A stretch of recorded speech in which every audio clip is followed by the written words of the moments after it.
আখিরাত পাওয়ার জন্য দুনিয়া ত্যাগ করেছেন, ওই ব্যক্তি আখিরাত পাবেন। আর যে ব্যক্তি দুনিয়া পাওয়ার জন্য আখিরাত ত্যাগ করেছেন, ওই ব্যক্তি দুনিয়ায় পাবেন। দুনিয়া এবং আখিরাত একসাথে পাওয়া সম্ভব নয়। দুনিয়া পাইলে আখিরাত আমার থেকে ছুটে যাবে, আর আখিরাত পাইলে দুনিয়া আমার থেকে ছুটে যাবে। দুটোটা একসাথে পাওয়া আমার পক্ষে কোনোদিন সম্ভব নয়।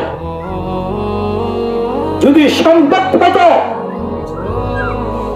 তাহলে মানুষ ফজর রক্তে মসজিদে না এসে থাকতে পারত না।